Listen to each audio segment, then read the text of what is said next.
Puji Tuhan, Shalom Bapak Ibu Saudara Jemaat Home Ministry dimanapun Anda berada yang mengikuti ibadah melalui online pada saat ini. Kita akan sama-sama mempersiapkan hati kita untuk masuk dalam ibadah Home Ministry. Kita sama-sama menyembah Tuhan. Namun sebelumnya kita mau berdoa kepada Tuhan. Kemuliaan bagi Tuhan di tempat maha tinggi. Kemuliaan bagi Tuhan di tempat maha tinggi. Kau Raja diagungkan dan dipuji. Datanglah kerajaanmu, jadilah kehendakmu. Seluruh bumi penuh kemuliaan-Mu. Kemuliaan bagi Tuhan, kemuliaan bagi Tuhan di tempat maha tinggi. Kau Raja diagungkan dan dipuji. Datanglah kerajaanmu, jadilah kehendakmu. Seluruh bumi penuh kemuliaan-Mu. Seluruh bumi penuh kemuliaan-Mu. Seluruh bumi penuh kemuliaan-Mu. Mari kita sama-sama berdoa.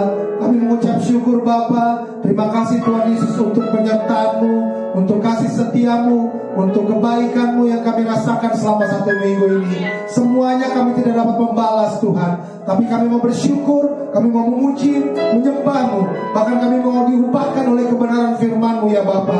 Kami percaya dimanapun kami berada, tidak menghalangi kuasa Tuhan, kuasa Roh Kudus untuk bekerja di tengah-tengah kami, mengubahkan kami, menguatkan kami, bahkan yang sakit disembuhkan di dalam nama Tuhan Yesus Kristus. Kami siap untuk masuk dalam ibadah kami. Haleluya. Rinduanku Tuhan berada dekat-Mu Bapa. Haleluya.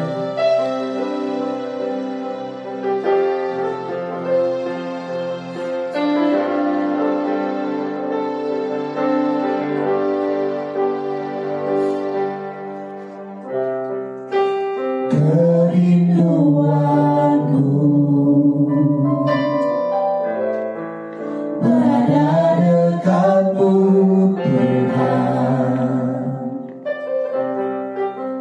Kerinduanku selalu senangkan hati-Mu. Tak pernah ku bayangkan hidupku tanpa-Mu.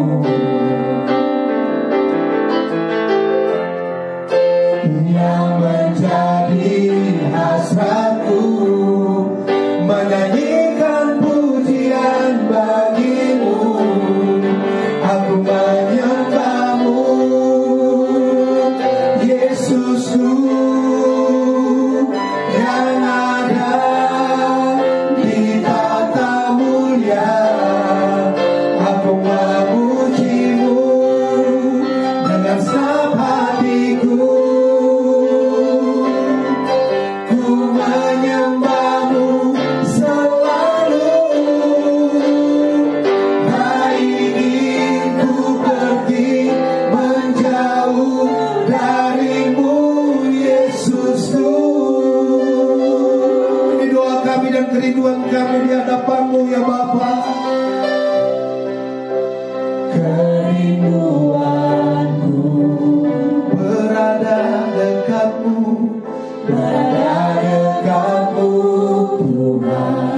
kerinduanku, kerinduanku, selalu senangkan hatimu. Tak pernah ku bayangkan hidupku tanpamu.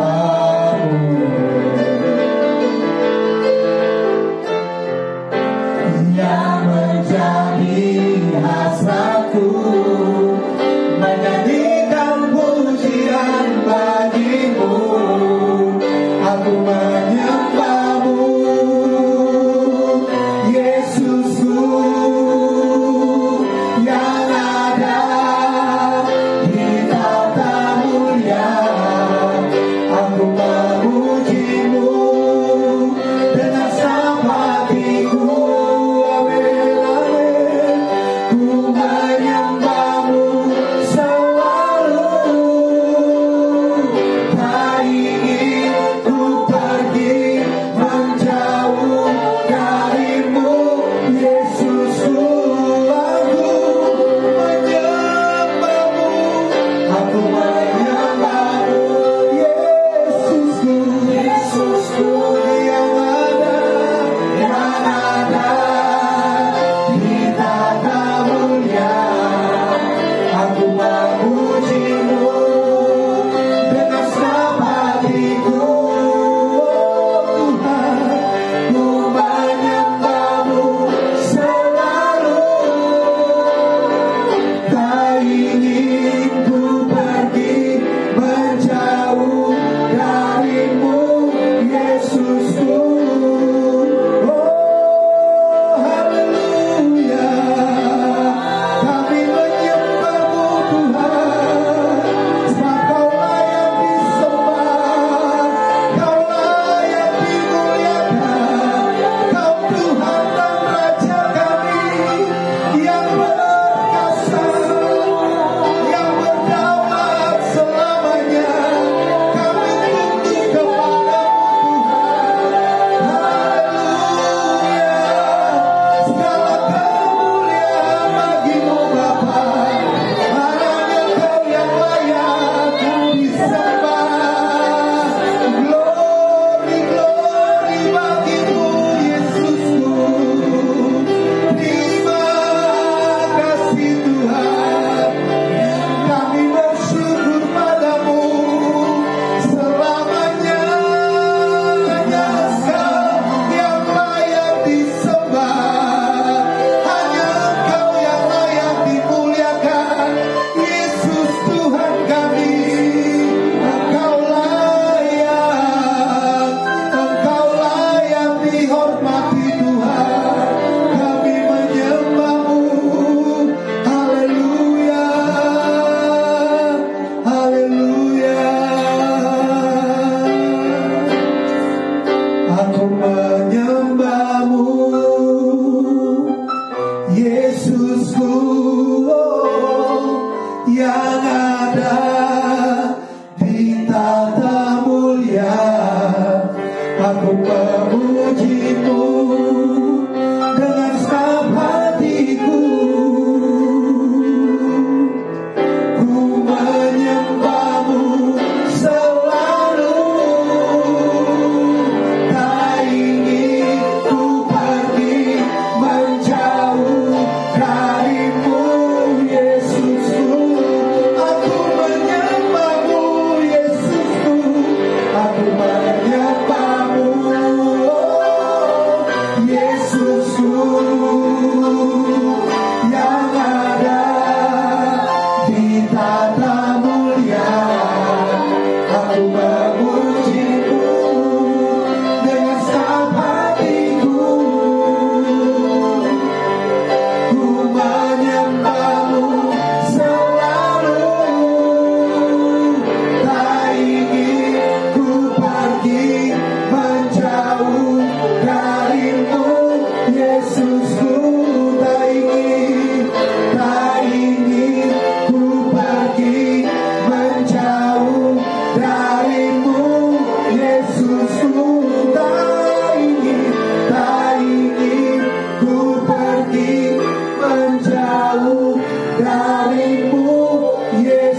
Tuhan mengalahkan kuasa iblis. Kita percaya kita dijadikan oleh Tuhan Yesus lebih dari pemenang. Mari kita sama-sama katakan, nama Yesus, nama yang berkuasa. Haleluya. Bangkit, serukan nama Yesus. Come on.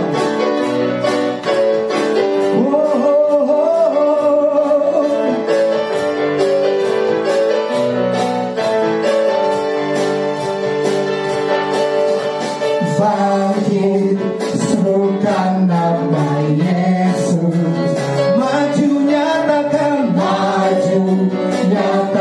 kuasa-Nya. Kita buat iblis tempat, kalahkan pintu daya dengan kuasa namanya. Bangkit, serukan, serukan nama Yesus. Maju, nyatakan kuasa-Nya. Kita buat iblis tempat, kalahkan pintu daya dengan kuasa namanya. Serukan nama Yesus. Nama Yesus, menara yang kuat. Nama Yesus, kota benteng yang teguh. Nama Yesus, kalahkan semua musuh. Nama Yesus di atas segalanya. Nama Yesus, nama yang berkuasa. Haleluya. Bangkit, serukan nama Yesus. Maju, nyatakan kuasa-Nya. Kita buat iblis tempat, kalahkan tipu dayanya dengan kuasa namanya. Sama-sama serukan nama Yesus. Nama Yesus, menara yang kuat. Nama Yesus, kota benteng yang teguh. Nama Yesus, kalahkan semua musuh. Nama Yesus di atas segalanya. Sekali lagi, nama Yesus,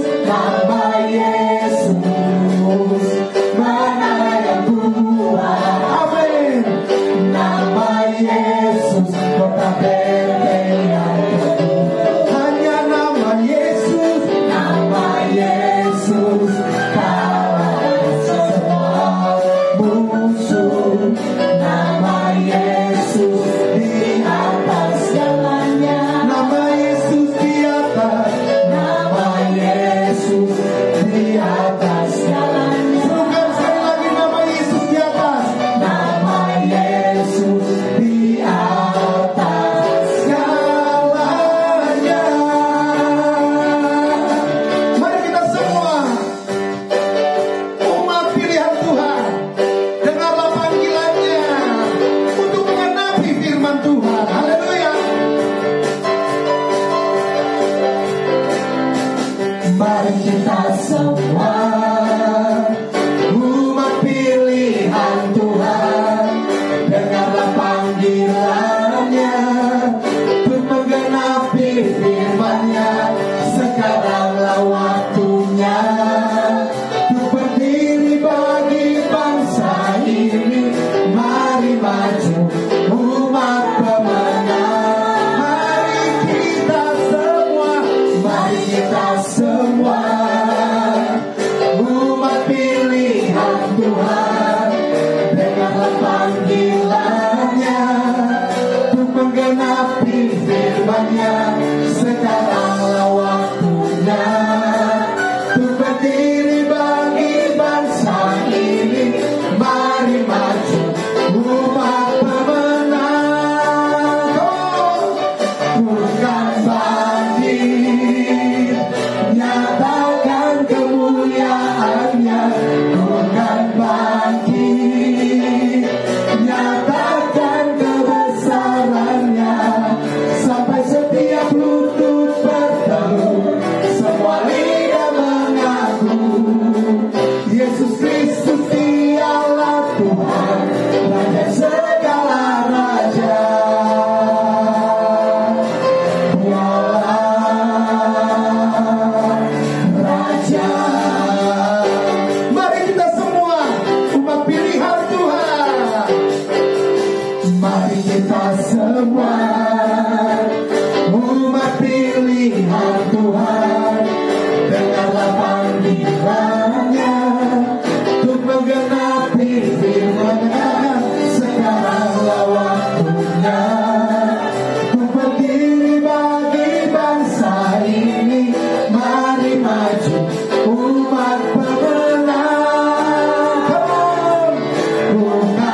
Dialah, one more time, ku kan bangkit, amin, nyatakan kemuliaannya, ku kan bangkit, nyatakan kebesarannya, sampai setiap lutut bertemu, semua lidah mengaku Yesus Tuhan, Tuhan Raja segala raja. Dialah Raja, dialah Tuhan, dialah Tuhan, dialah Raja, dialah Raja. Yang percaya berikan tepuk tangan yang paling meriah. Haleluya, haleluya.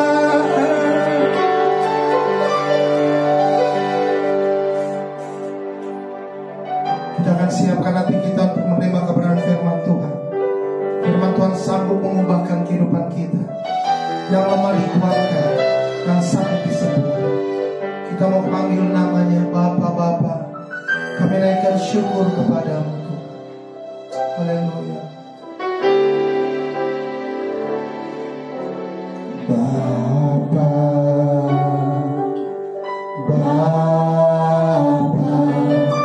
ku naikkan syukur padamu. Bapa,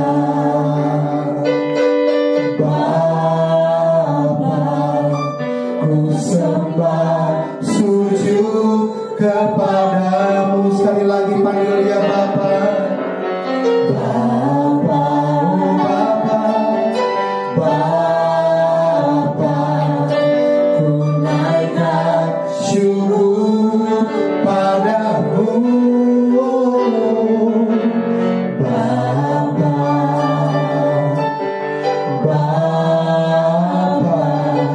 ku sembah sujud kepadamu. Sungguh besar dan kudus namamu Bapa.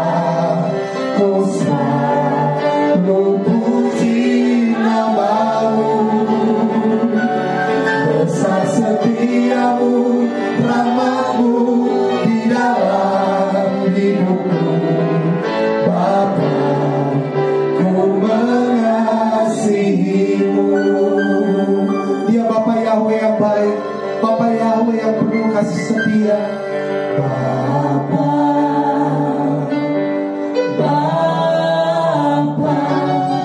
ku naikkan syukur padamu. Panggil dia Bapa.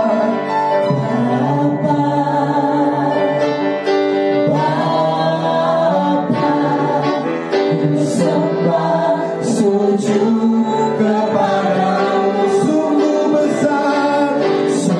besar dan kudus namamu Bapa. Ku selalu puji namamu.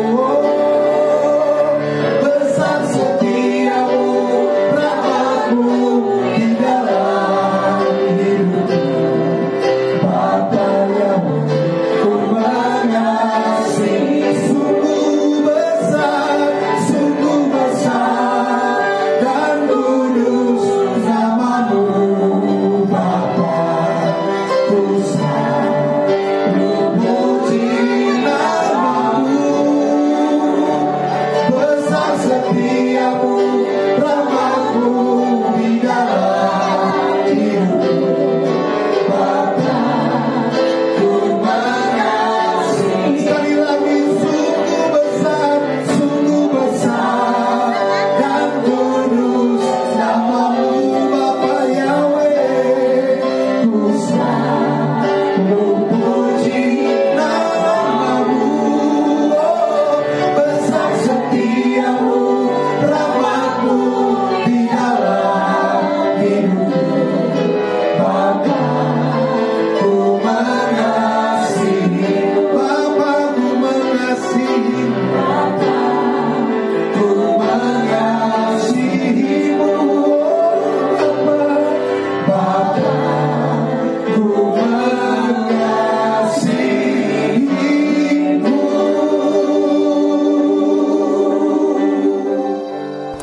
Shalom Bapak Ibu yang dikasihi oleh Tuhan Yesus Kristus. Kembali lagi bersama dengan Home Ministry, kami datang untuk melayani Bapak Ibu di dalam ibadah yang dilayani secara online karena kami mempunyai jemaat yang ada di berbagai tempat. Puji Tuhan, dengan teknologi yang ada sekarang kita bisa melayani semua dengan luar biasa, dengan berkat dari Tuhan Yesus.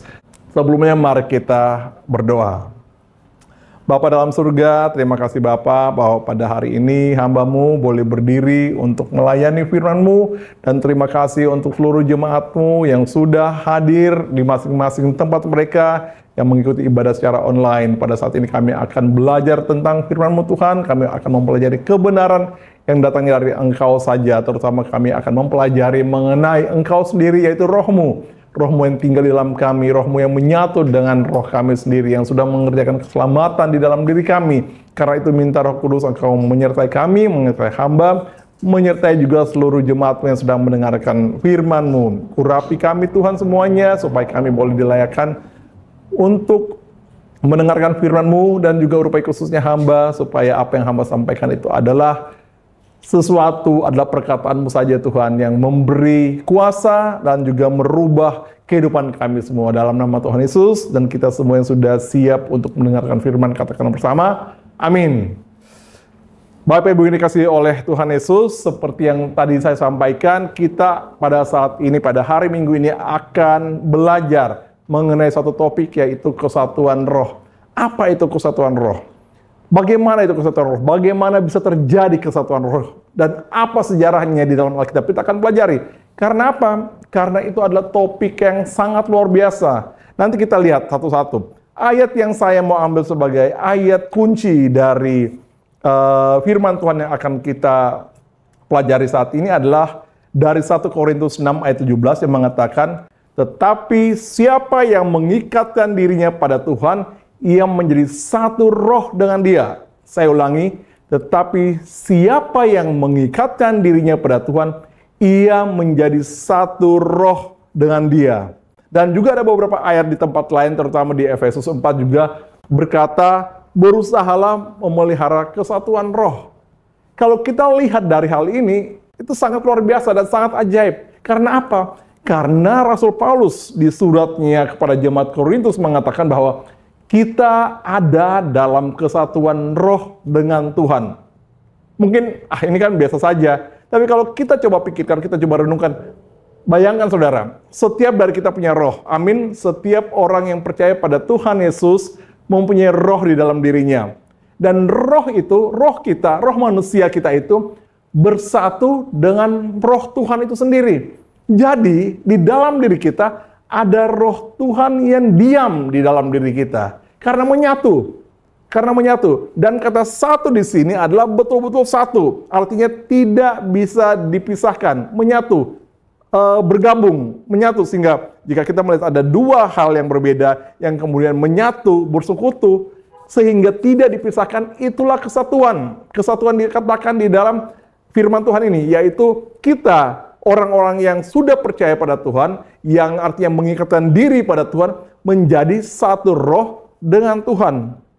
Sangat luar biasa, saudara, kalau kita mempelajari mengenai kesatuan roh kita dengan Tuhan. Dan saya bisa mengatakan bahwa ini adalah mujizat yang sangat melampaui akal manusia. Bayangkan, Tuhan semesta alam yang ada, yang hadir, yang bertahta di surga, mau hadir bersatu dengan roh kita. Kalau kita mempelajari agama-agama lain, terutama agama-agama dari timur, salah satu yang menjadi tujuan mereka adalah bagaimana mereka bersatu dengan pribadi yang lebih tinggi, bersatu dengan alam semesta, bersatu dengan hal-hal yang supranatural. Itu menjadi tujuan mereka. Tetapi kalau kita lihat di dalam firman Tuhan di sini, kita saat ini yang percaya kepada Tuhan Yesus, yang mengikatkan diri pada Tuhan, sudah dipersatukan dalam roh kita dengan Dia.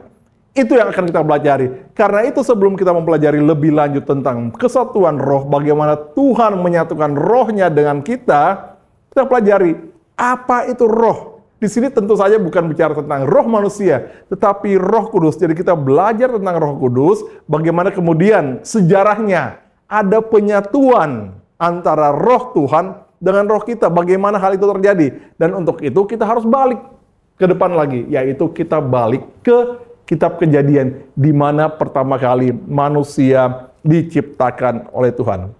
Kalau kita baca Kejadian 1 ayat 1 dan 2, berbunyi demikian. Pada mulanya Tuhan menciptakan langit dan bumi. Ayat 2-nya, bumi belum berbentuk dan kosong, gelap gulita menutupi samudera raya, dan roh Tuhan melayang-layang di atas permukaan air. Ini adalah pertama kali roh Tuhan disebut di dalam Alkitab.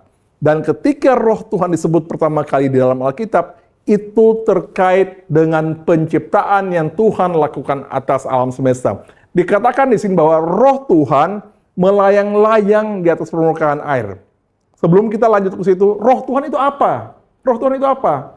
Roh Tuhan adalah salah satu pribadi di dalam esensi Tuhan, yaitu daya hidup atau istilah dulu hayat. Ilmu, kan kita tahu bahwa dulu pelajaran biologi dibilang ilmu hayat, yaitu daya hidupnya Tuhan. Hidupnya Tuhan itu sendiri yang ada di dalam Tuhan. Itulah yang disebut dengan roh Tuhan. Dan kata dari melayang-layang itu di dalam bahasa Inggrisnya itu sama dengan mengerami. Jadi ketika dikatakan bahwa roh Tuhan melayang-layang di atas permukaan air, sebenarnya roh Tuhan sedang mengerami, roh Tuhan sedang mengerjakan persiapan untuk membentuk kehidupan di atas air tersebut. Dan kalau kita belajar lebih lanjut di dalam Alkitab, air itu biasa dilambangkan sebagai sarana kehidupan. Nanti kita belajar di Yohanes 3 ayat 5, kita belajar bahwa kenapa air dibilang sebagai sarana kehidupan, karena kita tahu kalau kita lihat secara fisik saja, seorang anak, seorang bayi yang baru lahir, yang sebelum lahir, di dalam kandungannya dia dilingkupi dengan air.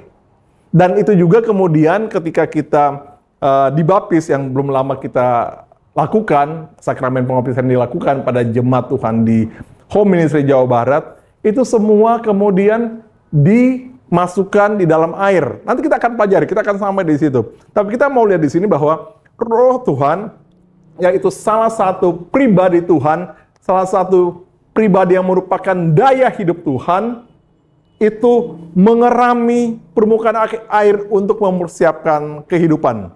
Kemudian ketika seterusnya ada penciptaan kehidupan selanjutnya, sampailah ketika penciptaan manusia. Di Kejadian 2 ayat 7 dikatakan, ketika itulah Tuhan membentuk manusia itu dari debu tanah dan menghembuskan napas hidup ke dalam hidungnya. Demikianlah manusia itu menjadi makhluk yang hidup. Di Kejadian 2 ayat 7 mengatakan bahwa Tuhan awalnya membentuk manusia dari debu tanah. Jadi itu seperti suatu boneka, manekin. Jadi itu tubuh jasmani manusia. Tapi tubuh jasmani manusia itu belum mempunyai kehidupan di dalam dirinya. Dan Tuhan kemudian menghembuskan napas hidupnya Tuhan ke dalam diri manusia itu, ke dalam diri fisik manusia itu. Sehingga manusia menjadi makhluk yang hidup. Artinya sebenarnya yang kalau dibilang di sini nafas hidup sebenarnya adalah roh kehidupan yang datang dari Tuhan. Roh kehidupan yang ada di dalam diri Tuhan kemudian diberikan kepada manusia sehingga manusia menjadi makhluk yang hidup. Artinya sebenarnya roh manusia yang menjadi sumber hidup manusia itu terbentuk karena roh Tuhan yang masuk ke dalam tubuh jasmani manusia. Saya harap sampai di sini kita mengerti bahwa, saya ulangi lagi, bahwa roh manusia itu yang kemudian menjadi sumber kehidupan manusia itu terbentuk ketika Tuhan menghembuskan rohnya ke dalam diri manusia. Sehingga kita bisa mengambil kesimpulan bahwa manusia mendapatkan kehidupan dari roh Tuhan yang diberikan Tuhan ke dalam dirinya. Sehingga konsekuensinya adalah kehidupan manusia itu tergantung dari roh Tuhan. Amin. Kehidupan manusia tergantung penuh dari roh Tuhan. Tanpa roh Tuhan, manusia bukanlah manusia. Karena roh manusia itu bisa ada karena roh Tuhan yang membentuknya. Sumber kehidupan yang ada dalam diri manusia terjadi karena Tuhan memberikan kehidupannya di dalam diri manusia melalui rohnya yang tinggal dalam diri manusia. Amin. Sehingga kita lihat bahwa pada awalnya roh manusia sudah ada di dalam persekutuan, sudah ada di dalam persatuan dengan roh Tuhan. Amin. Jadi ketika Tuhan awal menciptakan manusia, roh manusia itu sudah ada di dalam persatuan, persekutuan dengan roh Tuhan. Sehingga sebenarnya kalau kita lihat sisi yang lain, manusia itu sebenarnya makhluk rohani yang diberi tubuh jasmani. Amin. Kebalikannya, kadang-kadang kita berpikir bahwa kita adalah seperti ini, fisik nih, fisik saya, yang orang Ambon ini, atau fisik teman-teman, ada orang Jawa Barat, ada orang Manado, ada campuran Ambon Manado, misalnya Pastor Valdo. Itu kemudian, itulah kita. Dan kita mempunyai roh. Dan padahal kebalik, Alkitab mengatakan kita menjadi manusia sebenarnya karena roh kita, sehingga yang kita punya badan fisik ini sebenarnya hanya baju kita aja, hanya badan, hanya apa istilahnya, pembungkusnya. Inti diri kita ada pada roh kita. Dan roh kita yang diciptakan di dalam persekutuan atau di dalam kesatuan dengan Tuhan. Amin. Saya harap kita mengerti di sini. Dan kita akan lihat selanjutnya. Kita akan lihat lagi bahwa ketika sesudah itu, ketika Tuhan menciptakan manusia, tadi dikatakan bahwa Tuhan menghembuskan nafas hidup sehingga manusia kemudian menjadi makhluk yang hidup, manusia mempunyai roh. Ada yang sangat luar biasa di sini. Kita lihat ketika sesudah itu Tuhan kemudian membentuk Hawa, membentuk pasangan dari manusia atau pasangan dari Adam, yang Tuhan lakukan apa? Kejadian 2 ayat 22 mengatakan bahwa dari rusuk dan dari rusuk yang diambil Tuhan dari manusia itu, dibangunnyalah seorang perempuan. Lalu dibawanya kepada manusia itu. Ayat 23 dikatakan, lalu berkatalah manusia itu, inilah dia, tulang dari tulangku dan daging dari dagingku. Ia akan dinamai perempuan sebab ia diambil dari laki-laki. Ayat 24 mengatakan, sebab itu seorang laki-laki akan meninggalkan ayahnya dan ibunya dan bersatu dengan istrinya sehingga keduanya menjadi satu daging. Apa kesimpulannya? Hawa itu mendapatkan kehidupan dari Adam. Tuhan tidak pernah meniupkan rohnya kepada Hawa. Tetapi ketika Hawa diambil dari Adam, maka Hawa mendapatkan kehidupan dari Adam. Adam mendapatkan kehidupan dari roh Tuhan. Jadi sebenarnya Adam dan Hawa adalah makhluk Tuhan yang sebenarnya satu roh tetapi berbeda fisik. Sampai sini dimengerti? Dan keduanya mendapatkan sumber kehidupan dari roh Tuhan. Jadi sebenarnya baik seluruh manusia dan juga walaupun dia berbeda orangnya, itu sebenarnya semua berasal dari satu roh. Ketika Adam dan Hawa kemudian bersatu kembali, kalau kita belajar tentang perkawinan, di mana Adam dan Hawa atau lelaki dan perempuan bersatu, dikatakan apa? Keduanya menjadi satu daging. Sebenarnya Hawa itu cloningnya Adam yang dipersatukan kembali dengan Adam. Jadi Adam dan Hawa adalah satu roh di dalam wujud dua makhluk yang berbeda. Tetapi roh Adam dan roh Hawa satu adanya dan berasal dari roh Tuhan.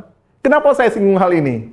Karena sebenarnya Adam dan Hawa itu melambangkan Kristus dan jemaatnya. Kalau kita baca di Efesus 5, itu jelas dikatakan bahwa keluarga atau wanita dan pria itu sebenarnya menggambarkan Tuhan Yesus dan jemaatnya. Jadi, Tuhan Yesus dan jemaatnya sebenarnya punya roh yang sama, yaitu jemaat mendapatkan rohnya dari Tuhan Yesus. Sehingga di sini kita bisa melihat kembali konsep tentang kesatuan roh itu sudah ada sejak awalnya. Amin. Saya harap kita bisa mengerti di sini. Jadi kalau kita mempelajari Alkitab, kita boleh melihat hal-hal di balik apa yang terlihat. Dan kita akan menemukan kedalaman-kedalaman dari firman Tuhan, sehingga kita semakin tahu bahwa Tuhan yang kita sembah betul-betul Tuhan yang luar biasa. Tuhan yang sangat ajaib. Dan Tuhan yang luar biasa itu sudah hadir di dalam diri kita dan bermaksud hadir di dalam diri kita sejak awalnya melalui rohnya yang tinggal dalam diri kita. Amin. Sayang seribu sayang. Kejadian 3 menyatakan bahwa manusia kemudian berdosa. Ketika manusia berdosa itu, roh Tuhan yang seharusnya hadir bersatu dengan roh manusia sudah tidak lagi bisa hadir di situ. Karena manusia sudah ada dalam dosa dan roh Tuhan yang kudus tidak mungkin hadir di dalam manusia yang berdosa. Sehingga ketika Tuhan meng-counter, ketika Tuhan berbicara kepada Adam dan Hawa sesudah mereka jatuh dalam dosa, Kejadian 3 ayat 19 mengatakan demikian. Ini perkataan Tuhan. Dengan berpeluh engkau akan mencari makananmu sampai engkau kembali lagi menjadi tanah. Karena dari situlah engkau diambil. Sebab engkau debu dan engkau akan kembali menjadi debu. Di sini Tuhan tidak lagi menyinggung manusia sebagai makhluk rohani. Tetapi Tuhan semata-mata melihat manusia sebagai hanya makhluk jasmani yang fana. Karena manusia sudah tidak lagi mempunyai roh Tuhan di dalam dirinya yang membuatnya bisa mendapatkan kehidupan kekal. Manusia hanya makhluk fana yang hidup untuk sementara dan tubuhnya akan kemudian mengalami kematian. Dikatakan bahwa engkau debu dan engkau akan kembali lagi menjadi debu. Dan hal ini dikonfirmasi oleh Rasul Paulus di dalam surat 1 Korintus 15 ayat 50 mengatakan, saudara-saudara, inilah yang hendak kukatakan padamu bahwa daging dan darah tidak mendapatkan bagian dalam kerajaan surga, dan bahwa yang binasa tidak mendapatkan bagian dalam apa yang tidak binasa. Artinya, ketika manusia jatuh di dalam dosa, roh Tuhan sudah tidak lagi hadir dalam hidupnya, sehingga manusia menjadi manusia daging dan darah. Dan itulah yang kita warisi dari orang tua kita. Kita menjadi manusia yang lahir, besar, kemudian bertambah usia, menjadi remaja, menjadi dewasa, sesudah dewasa umurnya bertambah, tetapi badannya makin lemah dan tubuh makin merosot, sehingga akhirnya tubuh tersebut tidak bisa lagi menampung kehidupan di dalam dirinya dan meninggal. Dan roh manusia yang masih ada dalam diri manusia yang sudah tidak lagi bersama dengan roh Tuhan menjadi binasa. Binasa di dalam penghukuman kekal. Itulah sebabnya di dalam kekristenan, ketika seorang ingin mendapatkan keselamatan, kita tidak berbicara tentang perbuatan baik. Perbuatan baik tidak mungkin bisa membawa seorang pada keselamatan. Tidak mungkin bisa membawa seorang pada keselamatan. Karena keselamatan itu adanya dari Tuhan. Hanya Tuhan sumber keselamatan melalui rohnya yang bisa mengerjakan keselamatan itu di dalam diri manusia. Itulah sebabnya kita percaya bahwa keselamatan itu adalah kasih karunia. Di Efesus 2 mengatakan hal tersebut, bahwa keselamatan kita adalah kasih karunia yang kita bisa dapatkan melalui iman. Tetapi karena manusia sudah terputus hubungan dengan roh Tuhan, manusia kemudian makhluk fana. dan tidak bisa mendapat bagian dalam kerajaan surga. Dan itulah kodrat kita saat ini, itulah status kita. Sehingga kita berbicara mengenai keselamatan, keselamatan juga adalah status. Keselamatan bukan hanya nanti masuk surga, tetapi keselamatan adalah status yang Tuhan kerjakan. Dan yang mengerjakan keselamatan dalam diri kita, kembali lagi, sama seperti kitab Kejadian tadi. Roh Kuduslah yang mengerjakan keselamatan itu dalam diri kita. Karena Roh Kudus itulah sumber kehidupan kekal yang sejak awal memang ditaruh untuk bersatu dengan roh manusia, bersatu dengan manusia, membentuk roh manusia di dalam dirinya. Kita baca Kejadian 3 ayat 3 ini, mungkin kita sering dengar ketika seorang ahli Taurat, guru pengajar Taurat, bertemu dengan Tuhan Yesus di waktu malam, yaitu dia adalah Nikodemus. Dia itu ingin tahu apa sih rahasia keselamatan itu. Dan Tuhan Yesus mengatakan, ini Yohanes 3 ayat 3 sampai Yohanes 3 ayat 6. Tuhan Yesus mengatakan apa? Aku berkata kepadamu, sesungguhnya jika seorang tidak dilahirkan kembali, ia tidak dapat melihat kerajaan surga. Tuhan Yesus mengatakan tentang kelahiran kembali. Tentu saja Nikodemus sudah bingung, masih bingung dia. Jadi bingung, karena dia pasti sudah tua. Seperti normalnya guru-guru dan guru-guru pengajar dan orang Farisi dan ahli Taurat saat itu. Yang pasti ibunya sudah meninggal. Dan dia berkata, bagaimana mungkin saya dilahirkan kembali? Orang saya sudah tua kok. Dapatkah saya masuk lagi ke dalam rahim ibu saya dan dilahirkan kembali? Yang pasti ibunya sudah meninggal. Dan dia bingung. Tuhan Yesus berkata kepadanya, aku berkata kepadamu, sesungguhnya jika seorang tidak dilahirkan dari air dan roh besar, ini berbicara tentang Roh Kudus, tidak masuk ke dalam kerajaan surga. Karena apa yang dilahirkan dari daging adalah daging, dan apa yang dilahirkan dari roh adalah roh.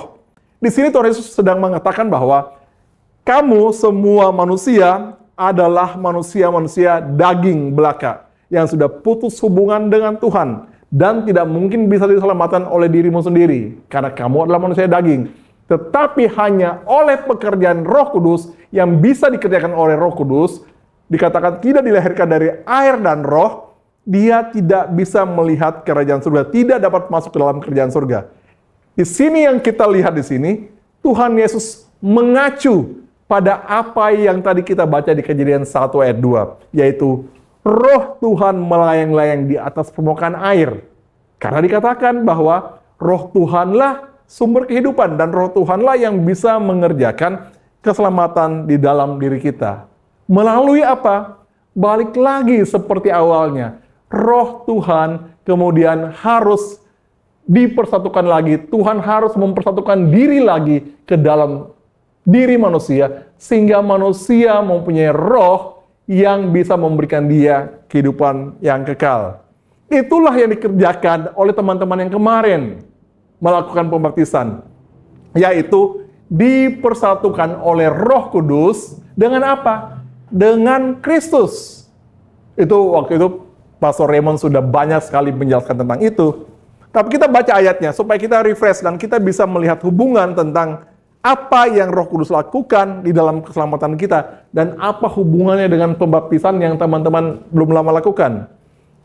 Pada Roma, di kitab Rasul Paulus, tulisan Rasul Paulus kepada jemaat di Roma, Roma 6 ayat 3-5 mengatakan, atau tidak tahukah kamu bahwa kita semua yang telah dibaptis dalam Kristus telah dibaptis dalam kematiannya? Dengan demikian, kita telah dikuburkan bersama-sama dengan dia oleh baptisan dalam kematian, supaya sama seperti Kristus telah dibangkitkan dari antara orang mati oleh kemuliaan Bapa, demikian juga kita akan hidup dalam hidup yang baru. Ayat 5, sebab jika kita telah menjadi satu dengan apa yang sama dengan kematiannya, kita juga akan menjadi satu dengan apa yang sama dengan kebangkitannya. Dikatakan di Roma 6 ayat 3-5 di sini, kita hanya bisa mendapatkan kehidupan baru jika kita dipersatukan dengan kematian Kristus di atas kayu salib dan kebangkitannya dari antara orang mati. Dan itu hanya bisa dikerjakan oleh Roh Kudus. Itulah sebabnya dikatakan bahwa orang hanya bisa dilahirkan kembali melalui air, dan roh melalui pekerjaan Roh Kudus di dalam dirinya. Dan Roh Kudus itulah yang mempersatukan kita dengan kematian Tuhan Yesus dan juga mempersatukan kita dengan kebangkitan Tuhan Yesus. Sehingga melalui kematian Tuhan Yesus, kita dianggap sudah mati, dosa-dosa kita yang lama dianggap sudah mati, kita sudah ditebus, dan oleh kebangkitannya, kebangkitan Tuhan Yesus, kita dipersatukan ke situ, sehingga oleh pekerjaan Roh Kudus yang juga membangkitkan Kristus dari antara orang mati, kita juga dibangkitkan dan kita mendapatkan hidup baru di dalam roh. Jadi kalau orang bertanya, bagaimana istilahnya, mekanismenya, bagaimana caranya seorang Kristen bisa diselamatkan? Alkitab mengatakan seorang Kristen hanya bisa diselamatkan oleh kelahiran kembali. Kenapa? Karena sebelumnya dia adalah manusia yang sudah mati. Tadi kita sudah belajar. Bagaimana dia bisa dilahirkan kembali? Oleh pekerjaan Roh Kudus. Loh, Roh Kudus, apa yang Roh Kudus kerjakan? Roh Kuduslah yang sebenarnya adalah Roh Kristus mempersatukan kita dengan Kristus yang sudah mati di atas kayu salib dan kebangkitannya. Karena itu, kita ketika mau diselamatkan, kita harus menerima Roh Kudus dalam diri kita. Atau kalau Yohanes 1 ayat 12 mengatakan, barang siapa yang menerimanya, yang receive, yang accept-nya itu Tuhan Yesus, tentu saja kita tidak bisa menerima Tuhan Yesus secara fisik. Tetapi kita bisa menerima Roh Kudus yang adalah Roh Tuhan Yesus sendiri, yang adalah Roh Kristus di dalam diri kita. Dan Roh Kristus itulah yang mengerjakan keselamatan dalam diri kita dengan melahirkan kita kembali dan melahirkan roh baru dalam diri kita. Sehingga dengan demikian kita bisa sampai di sini bahwa semua itu hanya bisa dikerjakan kalau kita menyatu dengan Roh Kudus. Dan bukan kita yang melakukannya, tapi Roh Kudus yang melakukannya di dalam kita. Bagian kita adalah mengimaninya dan menerimanya supaya ada kesatuan Roh Kudus mengerjakan dalam diri kita, roh yang baru, roh yang satu dengan Dia sendiri, dan itulah yang memberikan kehidupan kekal kembali kepada kita. Sama seperti apa yang terjadi pada penciptaan manusia awal di kitab Kejadian. Amin. Saya harap di sini seluruh jemaat home ministry yang mendengarkan maupun yang nanti mendengarkan rekaman-rekaman pada sesudahnya juga bisa mengerti. Karena ini adalah konsep yang sangat penting untuk kita mengerti. Dan kita bisa menjelaskan pada orang lain. Kalau kita sulit mengerti konsep ini atau kita tidak bisa mengerti konsep ini, sulit juga orang mengerti iman kita. Tetapi ini semua bisa dijelaskan.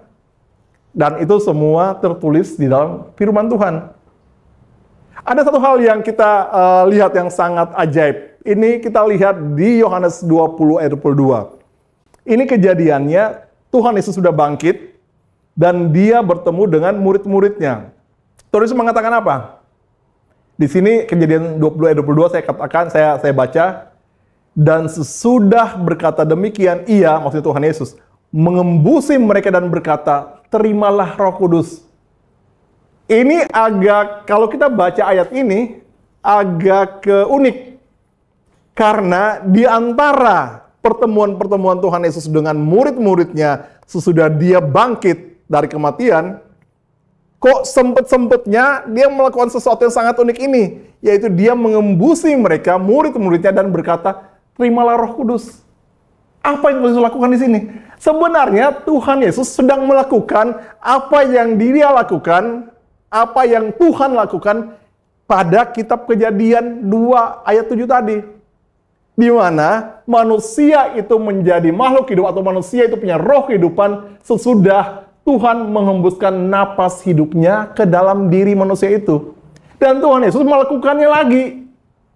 Karena sudah kebangkitannya, Tuhan Yesus melakukan beberapa hal yang sebenarnya merupakan pengulangan dari apa yang dilakukan oleh Tuhan di kitab Kejadian. Saya harap kita bisa mengerti di sini. Ada beberapa hal kita nggak bahas di sini, tapi salah satu adalah Tuhan Yesus menghembuskan murid-muridnya, termasuk kita sekarang, karena kita kan murid-muridnya juga, dengan Roh Kudus. Amin. Karena Tuhan Yesus sedang mengulangi penciptaan. Dengan demikian Tuhan Yesus melakukan penciptaan ulang di dalam diri kita, sehingga kita menjadi manusia baru.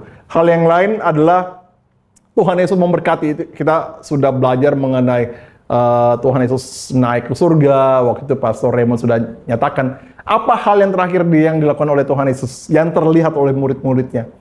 Tuhan Yesus itu naik sampai tertutup awan dalam posisi sedang memberkati. Amin. Dan itu juga yang dilakukan oleh Tuhan dalam Kejadian 1 ayat 26 atau 27. Yaitu Tuhan memberkati manusia itu. Ada satu lagi yang Tuhan lakukan, yang Tuhan Yesus lakukan, yang merupakan pengulangan dari apa yang dilakukan oleh Tuhan Bapa dalam penciptaan di dalam kitab Kejadian. Yaitu apa? Tuhan Yesus menyatakan, pergilah ke seluruh bangsa, muridkan, lakukan pembaptisan dalam nama Bapa, Putra, dan Roh Kudus. Itu sebenarnya pengulangan dari apa yang difirmankan kepada Adam, beranak cucu dan bertambah banyak, penuhi bumi. Sama tuh.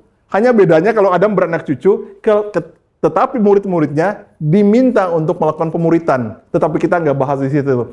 Tapi kita mau bicara di sini bahwa Tuhan Yesus melakukan beberapa pengulangan dari apa yang dilakukan oleh Bapa di kitab Kejadian. Karena Tuhan Yesus itu setara dengan Bapa, satu esensi dengan Bapa. Jadi kalau ada yang mengatakan Tuhan Yesus beda dengan Bapa dalam kesetaraannya, Alkitab mengatakan bahwa sama. Tuhan Yesus secara fisik ketika dihadiri manusia melakukan beberapa pengulangan dari apa yang dilakukan oleh Tuhan Bapa Yahweh dalam kitab Kejadian. Itu 3 hal, tapi nanti kita lain kali lah kita akan bahas di situ. Tapi kita balik lagi di sini bahwa kita itu bisa diselamatkan karena Tuhan mengorekkan rohnya, dan rohnya itu bersatu dengan roh kita. Dan kalau kita lihat lagi di Yohanes 14 ayat 6 dan 7, Tuhan Yesus mengatakan, ini adalah janji-janji Tuhan Yesus sebelum Tuhan Yesus kemudian melakukan karya keselamatannya, mati dan bangkit dan naik ke surga. Tuhan Yesus bilang pada murid-muridnya seperti ini. Yohanes 14 ayat 6 dan 7. Aku akan minta kepada Bapa, dan ia akan memberikan kepadamu seorang penolong yang lain, supaya ia menyertai kamu selama-lamanya. Di sini kita bisa catat apa? Bahwa ia menyertai kita selama-lamanya. Amin. Selama-lamanya. Yaitu sejak saat kita menerima Roh Kudus dalam diri kita, ketika menerima Tuhan Yesus dalam diri kita, sampai seterusnya, sampai kekekalan. Bukan hanya sampai kita mati, bukan sampai nanti. Kebersamaan atau kebersatuan kita dengan roh Tuhan itu sampai nanti. Karena nanti roh Tuhan atau Roh Kudus itulah yang menjadi meterai kita dan menjadi jaminan bagi kita ketika kita hadir berhadapan dengan Bapa, bahwa kita adalah milik Tuhan karena ada Roh Kudus dalam diri kita. Saya lanjut, ayat 17 mengatakan, ini 14 ayat 16-17 ya, bukan 67. Yaitu roh kebenaran. Jadi yang dijanjikan itu, penolong yang lain itu adalah roh kebenaran. Saya lihat beberapa YouTube, teman-teman kalau lihat, ada orang yang dengan ngaco menyatakan bahwa yang disebut penolong itu adalah seorang yang nanti lahirnya 600 tahun kemudian. Di sini dalam ayat Alkitab mengatakan, ini adalah roh, bukan manusia. Jadi, penolong yang lain itu adalah roh kebenaran, Roh Kudus itu sendiri. Dan dibuktikan ketika Tuhan Yesus naik ke surga, 10 hari kemudian setelah Tuhan Yesus naik ke surga, Roh Kudus itu yang dicurahkan kepada murid-muridnya, termasuk kita. Dan dikatakan apa?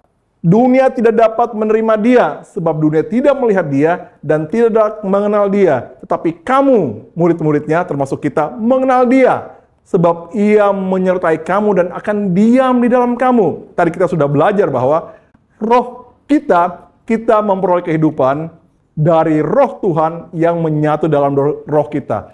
Dan sini Tuhan Yesus mengatakan hal yang sama, yaitu dia, Roh Kudus itu, akan menyertai kita dan akan diam atau tinggal atau hadir di dalam diri kita. Amin. Dan ini berarti Roh Kudus yang menyatu dengan roh kita dan tinggal dalam diri kita adalah penyertaan Tuhan yang paling sempurna pada kita. Amin. Kalau saat ini kita sedang melalui hal-hal atau hari-hari yang sulit di dalam kehidupan kita, masa-masa yang gimana, sedang lembah kekelaman. Ingat firman Tuhan ini, dalam diri kita ada roh Tuhan sendiri yang hadir, sehingga roh Tuhan juga ikut merasakan apa yang kita rasakan. Dan tidak sampai di situ. Dikatakan di Alkitab di bagian lain bahwa Roh Kudus itu juga memberi syafaat, menyampaikan hal-hal yang tidak bisa kita ucapkan kepada Bapa di surga. Karena apa? Karena Roh Kudus itu tahu, ikut merasakan apa yang kita rasakan. Amin. Itu penghiburan bagi kita, itulah penolong bagi kita. Dan itu selalu ada pada kita dari sekarang, sejak kita percaya pada Tuhan Yesus, sampai selama-lamanya. Dan itu adalah penyertaan yang paling sempurna. Bukan sampai di situ saja. Kejadian 14, Yohanes 14 ayat 23 mengatakan, ketika Tuhan Yesus sedang berkata pada murid-muridnya, dikatakan bahwa, Tuhan Yesus mengatakan bahwa, jika seorang mengasihi aku, ia akan menuruti firman-Ku, dan Bapa-Ku akan mengasihi dia, dan kami akan datang kepadanya, dan diam bersama-sama dengan dia. Saudara, saya ulangi. Tuhan Yesus mengatakan pada muridnya, jika seorang mengasihi aku, ia akan menuruti firman-Ku, dan Bapa-Ku akan mengasihi dia, dan kami di sini Tuhan Yesus bicara tentang Tuhan Yesus sendiri sebagai Logos, sebagai Sang Firman, dengan Bapa akan hadir. Hadir dalam bentuk apa? Hadir dalam bentuk Roh Kudus dalam diri kita. Karena Roh Kudus adalah Roh Bapa dan Roh Kudus adalah Roh Kristus juga. Sehingga ketika Roh Kudus hadir dalam diri kita, menyatu dengan roh kita, Bapa juga hadir dan Tuhan Yesus juga hadir. Sehingga kalau kita berbicara mengenai Tuhan yang kita sembah sebagai Tuhan yang Tritunggal, yang tiga pribadi dalam satu esensi, tiga-tiganya hadir dalam hati kita, dalam tubuh kita, dalam roh kita, dalam semua apa yang kita lalui. Sehingga konsekuensinya apa? Tuhan yang bertahta di surga juga adalah Tuhan yang bertahta di dalam hati kita. Sehingga hidup kita menjadi manifestasi dari kerajaan surga. Dan itulah yang Tuhan Yesus lakukan. Itulah yang Roh Kudus lakukan di dalam diri kita. Amin. Itulah sebabnya nanti kita belajar dalam waktu ke depan tentang doa Bapa kami. Tuhan Yesus mengajarkan adalah, datanglah kerajaanmu. Kemana? Ke dalam diri kita, di bumi. Dan yang membawa kerajaan itu adalah setiap kita orang percaya. Karena di dalam diri kita ada Bapa, Putra yang berdiam dalam diri kita, dalam hati kita, oleh rohnya yang bersatu dengan roh kita. Saya harap kita bisa mengerti ini memang cukup dalam, tetapi inilah kebenaran yang sejati yang diajarkan oleh firman Tuhan kepada kita. Saya akan tutup dengan kita baca sama-sama Efesus 4 dari 3 sampai 6 mengatakan, dan berusahalah memelihara kesatuan roh oleh ikatan damai sejahtera. Satu tubuh dan satu roh, sebagaimana kamu telah dipanggil kepada satu pengharapan yang terkandung dalam panggilanmu. Satu Tuhan, satu iman, satu baptisan.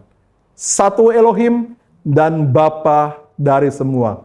Bapa Elohim yang di atas semua dan oleh semua dan di dalam semua. Artinya, setiap orang percaya mempunyai dan dipersatukan oleh roh yang sama, yaitu Roh Kudus.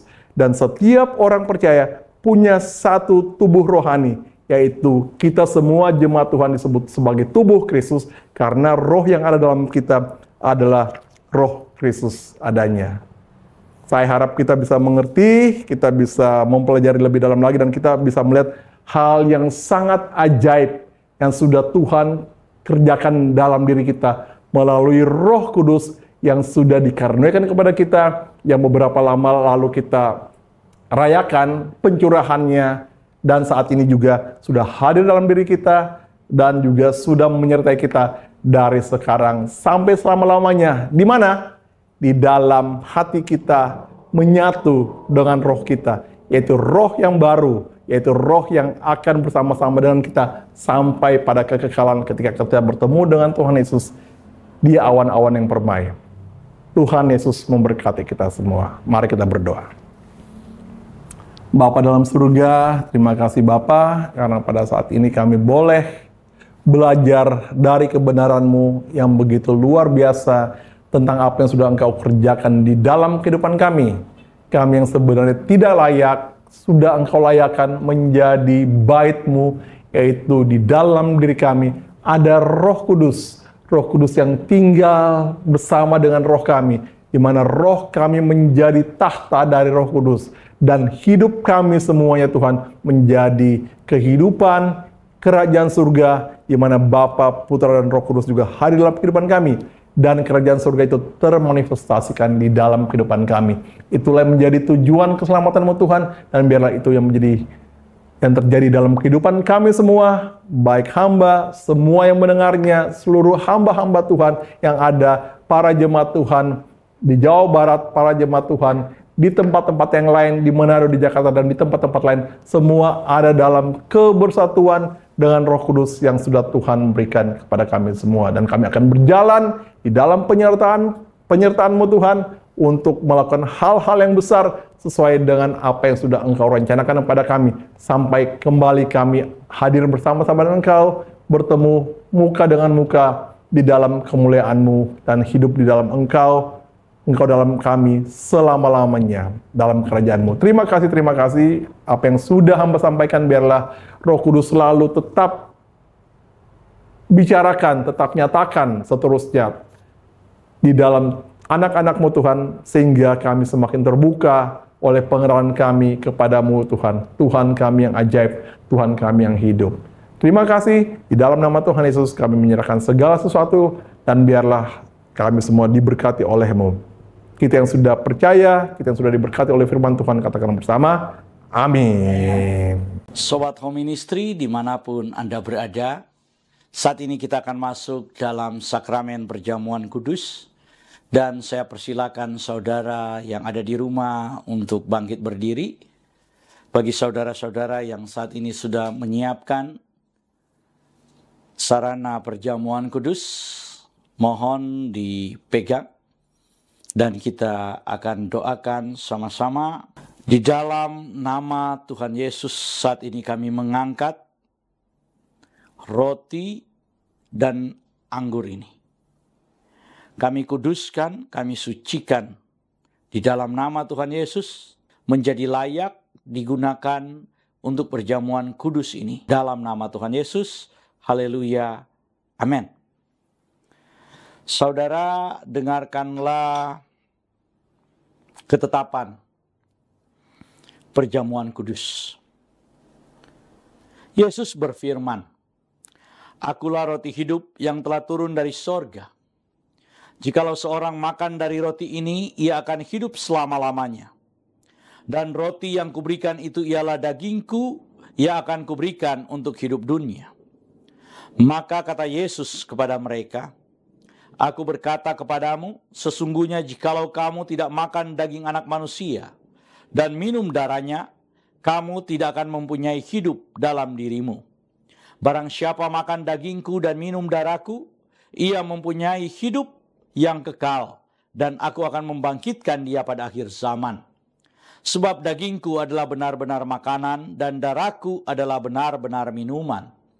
Barang siapa makan dagingku dan minum darahku, ia tinggal di dalam aku dan aku di dalam dia. Sama seperti Bapa yang hidup mengutus aku dan aku hidup oleh Bapa, demikian juga barang siapa yang makan aku akan hidup oleh aku. Inilah roti yang telah turun dari sorga, bukan roti yang dimakan nenek moyangmu dan mereka telah mati. Barang siapa makan roti ini, ia akan hidup selama-lamanya." Dan ketika mereka sedang makan, Yesus mengambil roti, mengucap syukur, memecah-mecahkannya, lalu memberikan kepada murid-muridnya dan berkata, "Ambillah, makanlah, inilah tubuhku. Sesudah itu Tuhan Yesus mengambil cawan, mengucap syukur, lalu memberikannya kepada mereka sambil berkata, minumlah kamu semua dari cawan ini, sebab inilah darahku, darah perjanjian yang ditumpahkan bagi banyak orang untuk pengampunan dosa. Kalau saudara percaya bahwa roti dan anggur ini adalah penyatuan dengan tubuh Tuhan Yesus Kristus, mari kita angkat lebih tinggi dari kepala kita. Dan mari kita sama-sama mengaku. Dalam nama Tuhan Yesus, saya percaya. Inilah tubuh dan darah Tuhan Yesus. Kalau saya makan tubuh Tuhan Yesus Kristus dan minum darah Tuhan Yesus, maka saya percaya semua dosa-dosa saya telah diampuni oleh Tuhan. Saya percaya kalau saya makan tubuh Tuhan Yesus dan minum darah Tuhan Yesus, maka semua kutuk telah dipatahkan. Saya percaya kalau saya makan tubuh dan minum darah Tuhan Yesus, maka semua sakit penyakit saya telah disembuhkan. Saya percaya, kalau saya makan tubuh Tuhan Yesus dan minum darah Tuhan Yesus, maka saya mendapat bagian dalam tubuh Kristus. Dan saya akan diberi tubuh kemuliaan. Dan Tuhan akan mengangkat saya ketika Tuhan Yesus datang di awan-awan yang permai untuk menyatu dan bertemu dengan Dia. Saya percaya inilah tubuh dan darah Tuhan Yesus Kristus. Kita angkat lebih dulu tubuh Tuhan Yesus Kristus dan kita berkata, inilah tubuh Tuhan Yesus Kristus dalam nama Tuhan Yesus. Kita minum darah Tuhan Yesus Kristus dan kita berkata dalam nama Tuhan Yesus Kristus.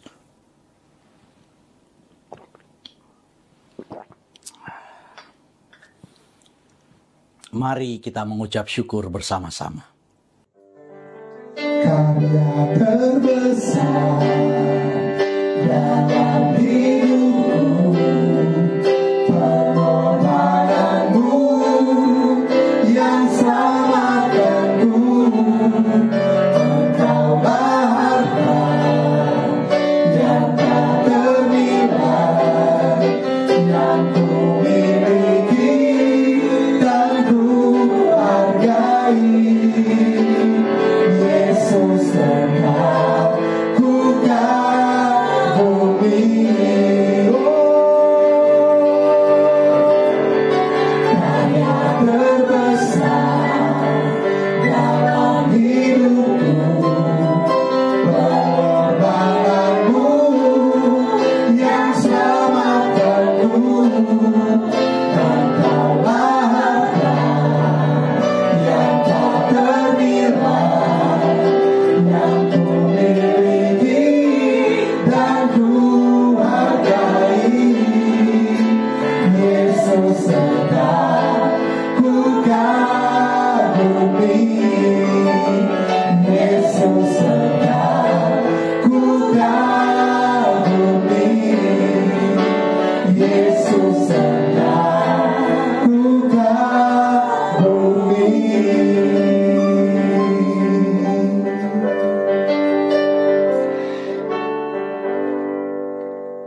Saudara yang dikasihi Tuhan, saya jemput untuk bangkit berdiri untuk menerima berkat Tuhan.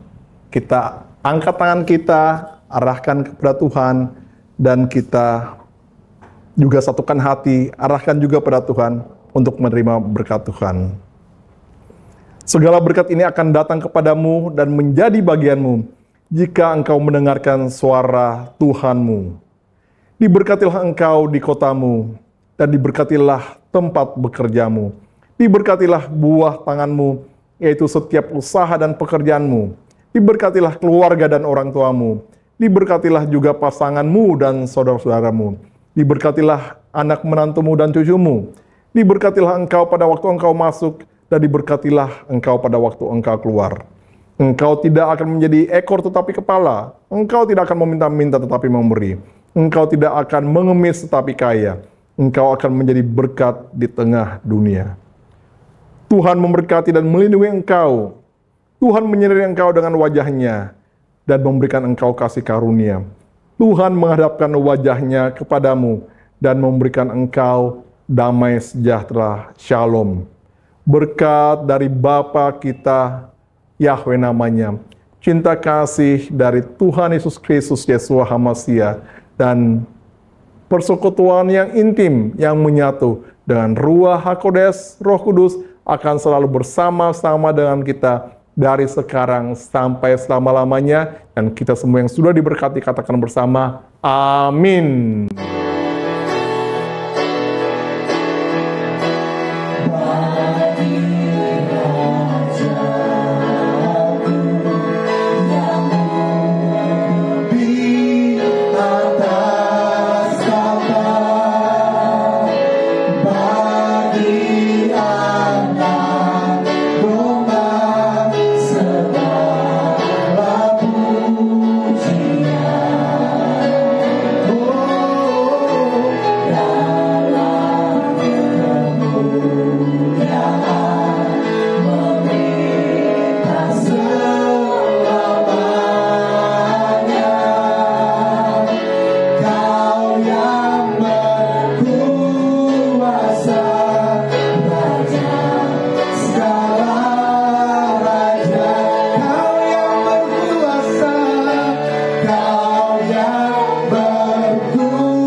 Ibadah kita sudah selesai.